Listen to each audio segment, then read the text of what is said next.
exciting news for you. So I have a Canvas account now. Yay. And I've updated it with notes from the previous 3 classes. Or more importantly, maybe I should say, I've done something. I think that I've updated it with notes from the last 3 classes. It's now your responsibility to go take a look and tell me what I've done. So I did something called like a discussion, and then I added modules to it. So I can see it from my end when I'm editing and doing stuff. I apologize, I couldn't see what my Canvas page looks like from your end, just because I don't quite know how to do that. Okay? So do me a favor, take a look at it. My thought is that the notes from the previous 3 classes are there. I don't know if it's in a good way or a bad way or anything like that. Take a peek, give me some feedback. If I need to change something or do something different, or if it's different from every other professor you have, let me know, and we can always make changes. So this is my first attempt with Canvas. You give me feedback, and we'll make changes. Okay? Sound like a fair deal? Yeah. All right. Fantastic. Okay, requirements. Do you remember our discussion last time? Yes. So remember, we've got a shack in the middle of a pond, and I wanted to have a website because this is the getaway location for everybody, right? And we talked about the fact that I presented you with 6 requirements, right? Fantastic requirements. Were my requirements complete? No. So we had to have a talk, right? Yeah. And we had a little talk and some more requirements sort of fell out of it, right? And that was good, but then we wanted to kick it up another level. How do we do that? Blue skying, exactly. So we knew about the requirements that I had presented, and that was a starting point, right? So we sort of started with those, and then we sort of tried to think about it. And we created, what did we create? We created user stories, right? That are written in whose language? Your language or mine? My language, my customer language, right? And they're really long, or they're really short? They're really short. Very concise. No more than about 3 sentences or so, right? Are we going to have a lot of them or a little of them? Potentially a lot of them, but that's okay, because each one of them is basically an individual requirement, right? Fantastic! So we came up with all sorts of really good stuff, so we're done, right? No. We got requirements, which is a good first step, no question about that, and it's definitely something that we have to do. But that's not quite it when you come to software development, because now we've got to figure out how much effort it's going to take to actually implement those kind of requirements. Is it going to take a week? Is it going to take a month? Is it going to take a year? Is it going to take 10 years? How long is it going to take for you to create the website for my shack in the middle of the lake, right? So estimates. So user stories define what the software will do. Great, fabulous. We've done that. We did that last time, okay? Estimates are going to tell me are going to tell you when it's actually going to be done, right? Now we're getting into a little bit of a back and forth. As a customer, what am I going to be asking for in terms of getting it done? I want it done when? Now. As a experienced software developer, you're going to tell me what? You need some time, right? So there will be. So how long was all this going to take? As a customer, I don't really care about any one of these individual requirements. I don't care that something's going to take a long time or a short time, because really I'm summing them all together, right? When do I get my website? That's my question, right? I don't care if it's PayPal's going to take a month, or if it's creating that DVD thing is going to take 2 weeks. Don't bother me with that. I want to know when I get the whole dang thing, right? There's 2 steps to estimate the answer of how long it's going to take to do this. First off, you have to create an estimate for each user story. It makes perfect sense, doesn't it? All right. So you've got a zillion of these requirements. Now you need to go through each one of those requirements and say, how long is it going to take me as a software developer to create that particular function, right? Now remember, we're talking about 4 things here. Designing it, coming up with how you're going to do it. How am I going to do it? Actually cranking out, in your case, the Python code to actually do it. Yay, you got the code. It's probably wrong. So now you got to test it, right? And when you get done, you have to deliver it. And delivery can mean some documentation. It can mean getting the code to fit into where all the other code is. It can mean a lot of different things. So you guys don't really have a big software background. So let's have a little talk here. So let's say that coding takes 1 unit of your time. And it could be a day, it could be a week, it could be a month, it could be a year, I don't care. But let's say coding, to code a feature, is going to take you 1 unit. Question is, how many units is it going to take you to design that code? It's an interesting question. Is it going to take you as long to design the code as it takes you to actually code it? Gut feeling. I'd say 3 units. Okay, 3 units is good. A good one is probably half. Let's just say, and once again, we're estimating, okay, so you can go 6 ways to Sunday. It's probably not going to take you as long to design your code. as it's going to take you to actually write it out. And the reason is because when you're designing your code, you can use like, do this, right? I'll have to do this, and then I'll have to do this, and then I'll have to do this, and then I'll get my answer. That would be an acceptable design, depending on whatever it is. Now, when it comes time to code, you've got to write out a line for each one of those, right? And maybe do this. It turns out to be a lot of code or something like that. So I would say design is probably 0.5 units of whatever these magical units are, right? Half a week, half a month, half a year, whatever. Okay, so coding takes a full unit. Design will take, and once again, this is rule of thumb stuff, okay? Sometimes design might take twice as long if it's really complicated. Question? I lumped user interface design with that. No, consider, maybe, it's entirely possible, but let's talk about a user interface design. I mean, you can go crazy on user interface design, right? What color am I going to use? Do I have rounded corners or square corners? Oh, screw that. I got a square. Up here I'm going to have some stuff, there I'm going to have some stuff, and there I'm going to have some stuff. Done. That's my user interface, right? There's different levels to everything, of course, okay? But I can knock out a user interface real fast. If I go into the details of it and make it actually look really nice, that can certainly take longer. Okay, so we've got design code down. How about testing? Remember, coding takes 1 unit. How long is it going to take you to test your code to make sure it works correctly?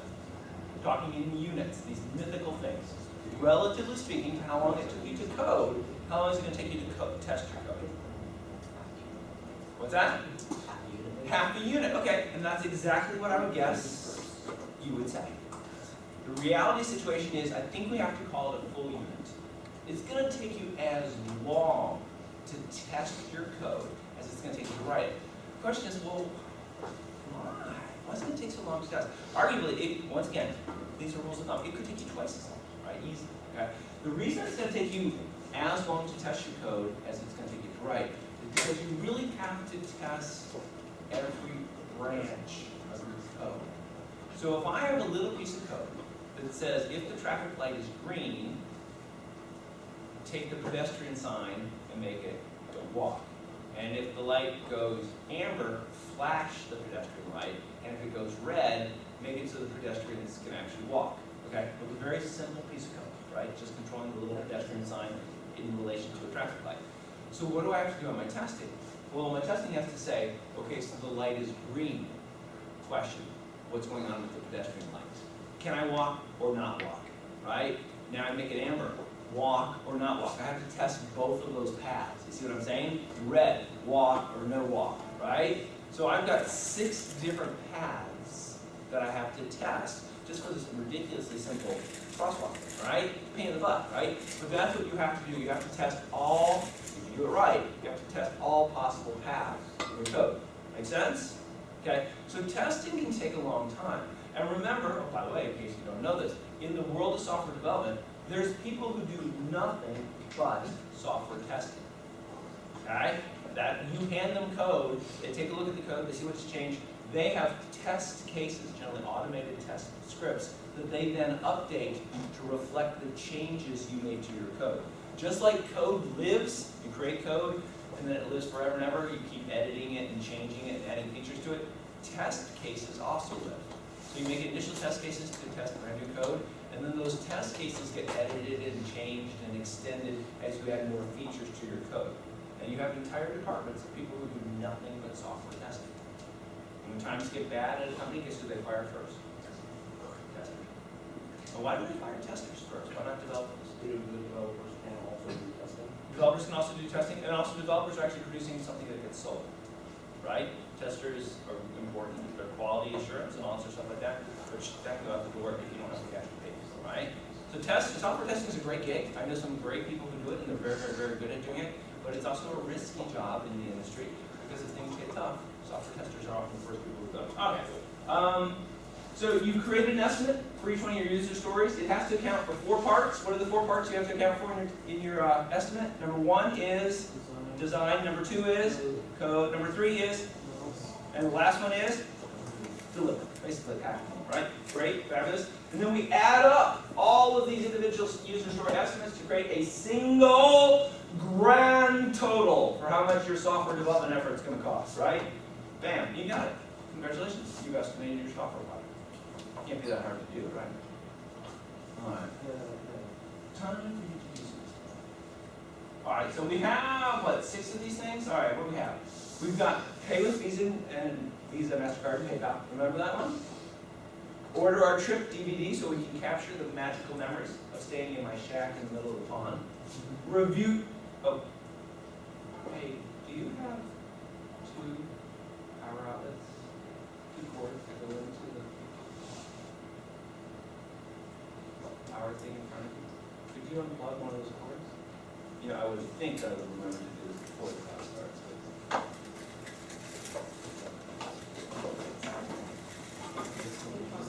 No way, really?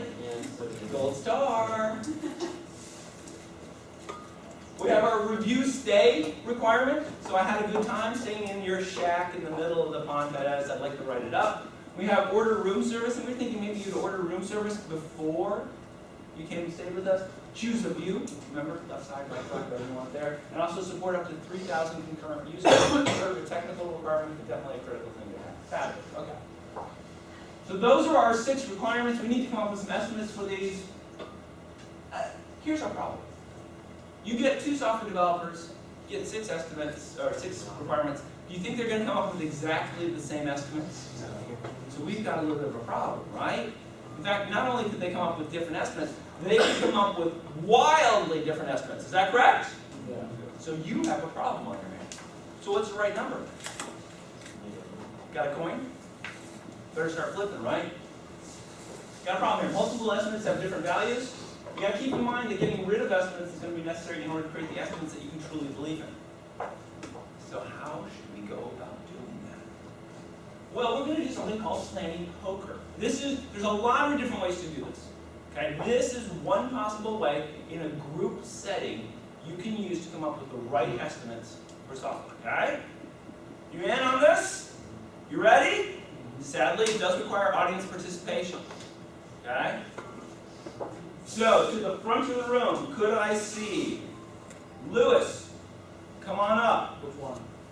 Lewis Sola. Kylie White. Come on up.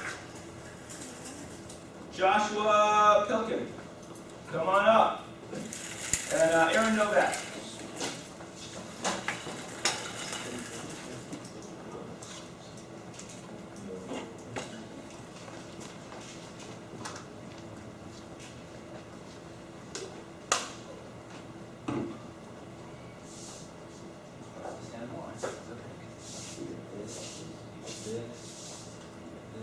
All right. So what are we going to do? How are we going to do this planning poker stuff?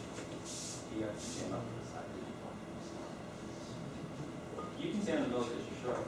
Okay, no, here we go. All right. I've handed to each one of them 13 so-called playing cards. Here's what's on their cards.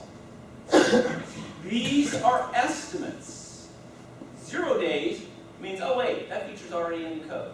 Now, is it entirely possible that you could be estimating something that's actually already in the code? And the answer is yeah.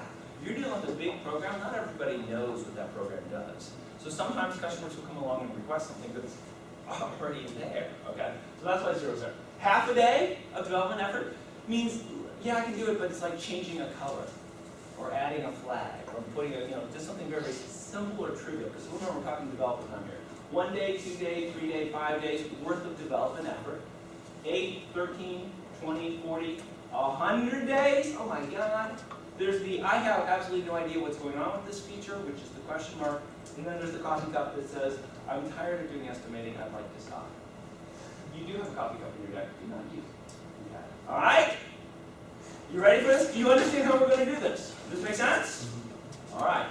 We have the best of the class here to do our estimating for us. If you're sitting down, I'm so sorry about that, but that's okay. Get over it. Let's move on. Okay, here we go. All right. What do I need? Actually, I think we need a colored marker. All right. Scoot for a moment here.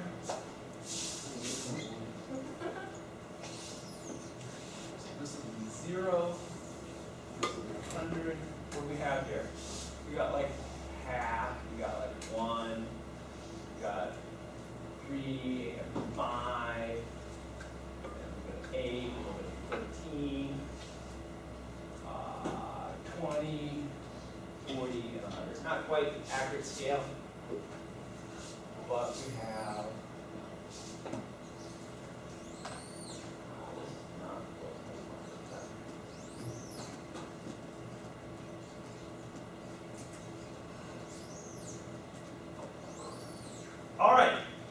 Here we go. First requirement. Ready? Round one. You can sort your cards if you want. They don't actually have to do it. All right. First requirement is pay with Visa, MasterCard, or PayPal. So remember what we're thinking about here. We're thinking about actually having the person go to the website, be able to enter what? Their name, their address, the number on the card, the security code on the card, and then you would send that off, let's say, to Visa. Visa would send back what, either a fail, sorry, I'm not going to take that one, or here's some sort of transaction number that you would then record and say, listen, Visa agreed to pay for this, and I'm just going to save that transaction number somewhere.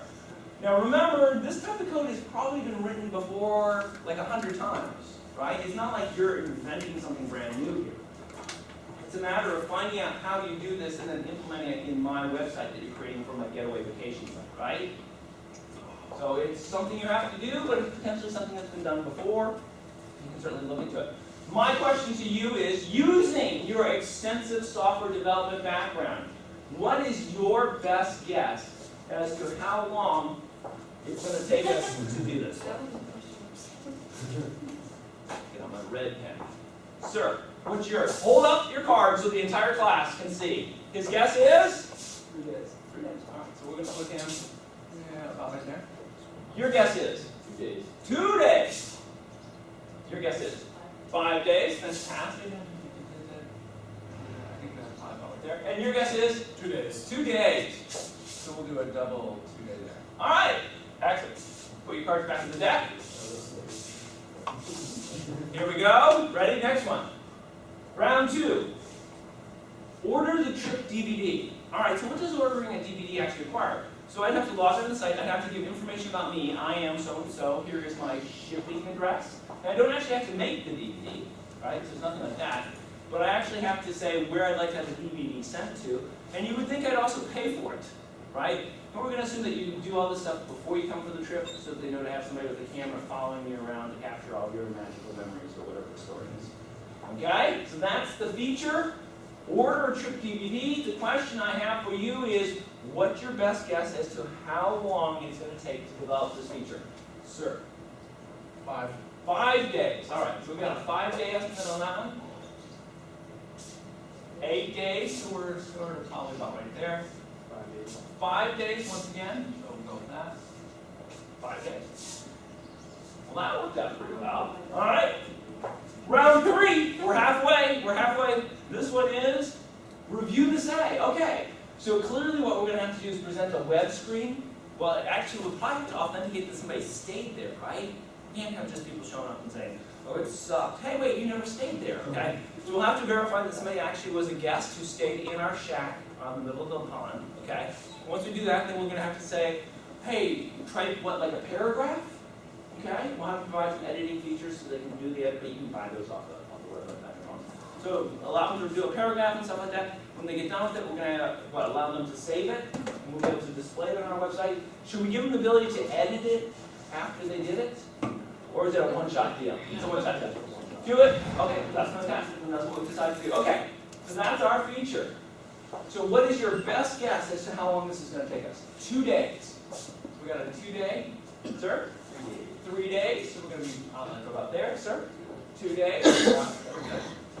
1 day. Okay, so we're right there. Fantastic, that's good stuff. Round 4, we're in the second half of what we're doing here. Order room service. Okay, now the way we sort of pitch this one is before I come, I would like to be able to order some room service. Okay, here's what, day 1, day 2, day 3, these are the meals I'd like to have. Now this seems pretty simple, and I guess what we're going to have to do is present them with a menu. And the menu would say, here's what you can choose from. You can have a burger, or you can have chicken, or you can have whatever.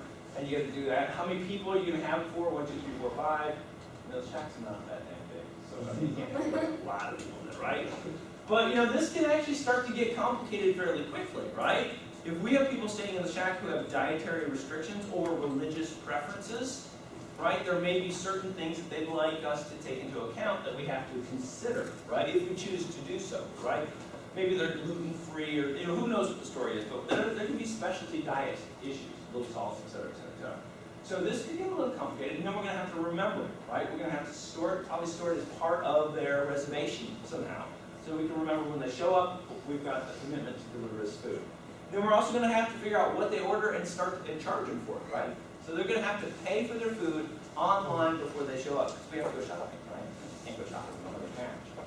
So you're served. What? 8. Okay, so we're going to put that as an 8. 8, so another 8. 5, okay, perfect. 13. All right. Okay, excellent. Round number 5. Here we go. Choose a view. So once again, which side of the shack would you like to look out when you wake up in the morning? Okay? We're going to assume what? There's seem to be 4 sides to the shack. So we'll assume that there's 4 different possible views you could have, right? Now, if somebody else has already reserved a view for the day that you're staying there, you can't have that view because somebody else has it, right? So we need to be able to remember that. And when you make your reservation for a view you want, we have to exclude that view from anybody else who wants to have a view, right? And then we're going to have to, when you pick your view, we're going to have to store it as part of your reservation. And say, okay, great, that is now your view. All right? What's your best guess for how long this one's going to take? 8. So we've got an 8 on that one. Oh. 1. 1. Okay, fantastic. So we've got 3 there. 2. That's 2. Okay. Fantastic. Okay, last one. Very last requirement that we have. Support 3,000 concurrent users. Remember, we anticipate that the entire world is going to be beating a path to our door to stay in our shack in the middle of the pond, right? So when the system, both the software and the website are designed, they need to be ruggedized to make sure they can stand up as the storm of people come to us and desperately trying to get a reservation to stay with us. The question we have to you is, how long is this going to take to do? 1 day? 20. So we'll put that right there. Okay, so we're there again. 20. All right. All right, give me my damn cards back. You do all of that testing in 1 day. Cards. Thank you very much for your participation.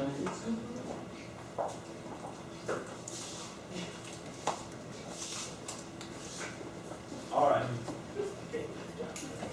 So let's take a look and see what we have here. So if you were in charge or part of the team that was doing this, so who was right? Don't know, right? I mean, we're estimating, right? So this is all sort of made up, right? But let's take a look at what we have here. There are pretty close agreements on most of these. On 4, there was a little bit of a separation. I think somebody gets to 20 and everyone else was guessing sort of low numbers. Number 6, everybody, just about, thought it was going to take a while, except for one person who thought it was going to take a very small amount of time, right? So that's the kind of thing that you want to detect. Now, one person who thought it was going to take just a single day to do the 3,000 concurrent user design, something's off there. Maybe there's something wrong in our user story. That's entirely possible. Or maybe there's something wrong in their understanding of it. But that's a trigger for you that says, whoa, red flag, something's going on here. If you can get people to basically all come up, look, is there a difference between 5 days and 8 days? Is there a difference between 2 days and 3 days? Not really when you're talking about estimates. They're all sort of in the same neighborhood. You can pick any one of those and you'll be in a fairly good situation. But when you have somebody who's way off, then that's a flag that something's going on. There's probably something wrong with your user story. If for whatever reason, it wasn't clear enough to that person. So you probably have to go back and take a look at stuff. You're looking to have everybody sort of be in the same neighborhood. It's when you get somebody who's way off that you should treat that as a trigger and say, okay, there's some stuff going on that the gap worries us. Something's going on. You go back and revisit it, and then you meet with your team again to see if you can get them to come up with. Remember, you're not trying to browbeat them or convince them, force them to come up with similar answers or something like that. What you're trying to do is figure out why they're coming up with the different answers, and then change your requirements to make sure that everybody has the same view of what's going on. Does that make sense? Okay. Rules about assumptions. Assumptions are really bad when you're making estimates. And the reason is because an assumption is something that you've made up that's very clear in your brain that nobody's talking about, right? So the assumption on my shack is that I can have multiple people stay in the shack. that shack may only seat one, have enough room for like one person. So all of a sudden, there's, having multiple people come there is just not really possible at all. So a complete development cycle should take about 1 month. We talked about that, 20 days, 20 development days. Remember, a month has what, 30 days in it? Drop off the weekend, we pretty much have 20 days left, right? Okay, your rule of thumb, any estimates that are longer than about 15 days, the accuracy starts to drop off, okay? Anything beyond 15 days, people are struggling to really, more than 3 weeks, it starts to get a little shady on this one, okay? If you have a bunch of estimates that are longer than that, we kind of want to just break your stories into smaller stories, or maybe you can go back and talk to your customer again, okay? Because what's happening is you're saying, do this big hunk of a feature, and so the folks who have to come up with estimates are coming up with estimates for it, but their estimates are really big, which means they're probably fairly inaccurate. If you take that story and chop it up into individual pieces, you'll be able to do a better job of estimating with smaller pieces. Okay? So more accuracy will be introduced if you make smaller stories. Assumptions are bad. No assumption is a good assumption. Assume that assumptions are wrong. Okay? Remember, assumptions are generally something that's clear in your mind, but maybe you haven't talked with anybody else about it. I assumed it was going to do that. I assumed that that was the way that you wanted it. It turns out that you're wrong. Okay?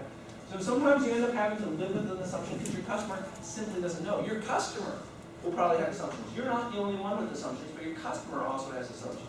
So if they have an assumption and they just flat out don't know, you may end up having to live with it. So be it. You can do that. But you need to flag it as exactly what it is. That assumption just turned into a risk. And the risk is because your customer's assumption might be wrong. I assumed that I didn't have to worry about more than 3,000 people coming to my website at the same time. Surprise, you've had 6,000 people come on the first day. Your assumption that there was no more than 3,000 people coming was wrong. There was risk. We designed it to handle 3,000 people. Now you've got 6,000 people, and that's why it's folding over on itself and crashing. Okay? You may actually even end up delaying a given user story that has a bunch of assumptions associated with it. Remember, are all requirements the same? No. Are some more important than others? Yeah. Okay. So if you have a requirement that has a lot of assumptions associated, well, I think, you may want to put off implementing that until later on in the game when some of those assumptions may get firmed up in the customer's mind, right? If you do it right off the bat, there's a good chance you're going to do it wrong or you're going to end up having to come back and rework it. Okay? You cannot always get rid of all your assumptions, of course. Hey, that's the real world, guys. Get used to it, okay? Your goal needs to be eliminate as many of them as possibly get rid of, okay? You do that by working with your customers and any assumptions that hang out that you are unable to get rid of, we're going to call those risks. Okay? That's just all there is to that. Okay, how valuable is your customer's time? The answer is more valuable than your time. Okay? So we've talked about this already, but getting clarification from your customer is incredibly important. It can require a great deal of work on your part. Remember, you don't just show up on your customer and go, hey, how's it going? Hey, I got some questions for you. Blue team 2061. Anybody on the blue team? All right. So every time you meet with your customer, you have to prepare to meet with your customer. You have to get your act together, basically, right? Is that going to take time? Yeah. And while you're preparing to meet with the customer, are you going to be doing any development work? No. Okay? So every time you meet with your customer, it takes away from making progress. It's important to meet with the customer, no question about that whatsoever, but it also slows down the project every time you do it. Okay? You need to be very careful to use your customer time very carefully. When meeting with your customer, you need to make sure that you're organized and efficient and that you spend your time well. And a good way to do that is, instead of meeting with them about individual things, wait until you got a bunch of them, go into your customer's office, sit down with them, and talk about a bunch of things all in one big session. Right? And we talked about this. We think that you should probably meet with your customer roughly, once again, rule of thumb, once a month. Once every 20 days, you should probably go sit down with your customer and say, hey, listen, this is what we've been able to accomplish, this is what we're going to be working on. Does this line up with what you want us to be working on? As long as you're in line with them, then everything's pretty good. When estimating, your goal is convergence. Remember, if you have a bunch of people out here, you want to clarify things so that everybody can get their estimates into sort of the same neighborhood. How do you do that? Well, first off, you start out by talking to your customer, of course. Play, plan, and covert. Find out where all your developers are at. Does everybody see the elephant the same way? Okay? What you're probably going to find out is, in most cases, yes, but there's going to be some cases where no. People see the requirements differently. They come up with different estimates. You can then go back to your customer, get some clarification, and go through it again. Eventually, you want to come to a consensus, where all the bright, smart people that you're working with, all the software developers say, 3 days, 8 days, right? If you can get everybody to pretty much agree with that, I mean, that might still be wrong, but everybody's wrong, okay? You've done the best that you can in that particular case. When you're confident that you're in your estimate and you're comfortable with the assumptions, then it's time to accept the estimate and move on. That's actually a powerful phrase. You can spend too much time estimating. This process never ends, right? You can try and get more and more refined, or collect more information, and get more detailed. Look, is there a big difference between 2 days and 3 days? Absolutely not. You get to either one of those numbers, you're good, move on, just let it go. Okay, I grant you, you may pick 3 days and it's really 2 days. You may pick 2 days and it may really be 3 days. It doesn't really freaking matter, okay? Just move on. Okay, what should you do if your total estimate for the project is going to take me 100 days to do this project? Because you did everything right. You played planning poker, you came up with estimates for everything, you summed them all together, and the number that came out was 100 days to deliver this software. And the customer says, well, I'd like to have that number. What are you going to do then? Quit? Go to a different country? Change your name? Yeah, sure. All valid things, but probably not going to get us to where we want to go. I think it's a great question. In fact, I think it's such a great question, we'll talk about it next time. All right, what did we cover today? Estimating in the real world. We talked about one way to get consensus when you do estimates. We call it planning poker. We talked about assumptions, and assumptions are good or bad? Bad. Remember, another word for assumption is risk. And you really don't want to have risk with your software project, right? And we said what we want to do with our assumptions is, what we want to do with our estimates is we want to converge. We want everybody involved who's doing estimates to come up with sort of the right number. Sort of the same number, right? If everybody comes up with sort of the same number, then we go, hey, it's probably a pretty good number. I'm pretty comfortable with that one, right? What are we going to do next time? We'll talk about project planning. We'll talk about priorities. We'll talk about something mysteriously called velocity. Okay, that's it. 15 minutes from now, we're going to come back and we're going to talk about some Python. So let's call that 5 till.